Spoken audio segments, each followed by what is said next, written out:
সরকারের বেতন বাড়ালে কি কেবল খরচই বাড়ে? মোটেও না, বরং নতুন পে স্কেল হলো সরকারের জন্য ইনকাম করার এক নতুন রাস্তা।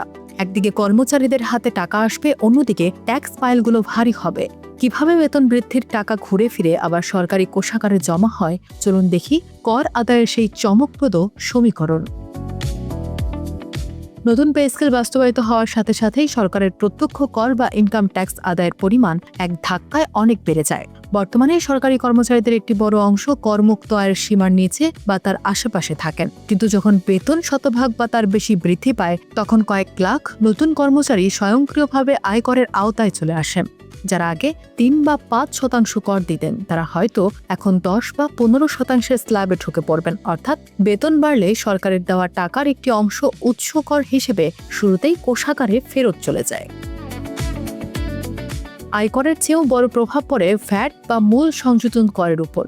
যখন ৩৩ লাখ সরকারি কর্মকর্তা ও তাদের পরিবারের ক্রয় ক্ষমতা বাড়বে, তখন তারা বাজারে গিয়ে ব্র্যান্ডের পণ্য, ইলেকট্রনিক্স আসবাবপত্র বা রেস্তোরাঁয় খরচ করবেন। এই প্রতিটি কেনাকাটার সাথে ৫ থেকে ১৫% ভ্যাট যুক্ত থাকে।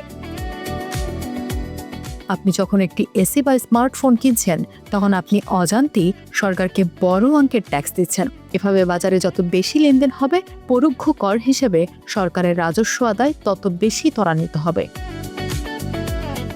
নতুন পে স্কেলের পর আবাসন খাতে বড় ধরনের বিনিয়োগ আসে। অনেক সরকারি কর্মচারী সঞ্চিত অর্থ বা গৃহ ঋণ দিয়ে জমি বা ফ্ল্যাট কেনেন। এই জমি বা ফ্ল্যাট রেজিস্ট্রেশনের সময় সরকারকে মোটা অঙ্কের স্টাম্প ডিউটি এবং রেজিস্ট্রেশন ফি দিতে হয়। এছাড়া বাড়ি নির্মাণের জন্য কেনা রড, সিমেন্ট বা টাইলস, প্রতিটি উপাদানেই সরকারের রাজস্ব রয়েছে।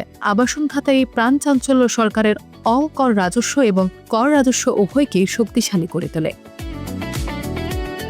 উচ্চতর গ্রেডের কর্মকর্তাদের বেতন ও সুযোগ সুবিধা বাড়লে তাদের জীবনযাত্রায় বিলাস দ্রব্যের ব্যবহার বাড়ে।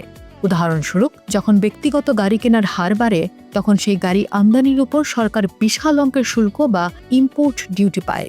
এছাড়া জ্বালানি তেলের ব্যবহার বৃদ্ধিও সরকারের জন্য শুল্ক আদায়ের একটি বড় উৎস।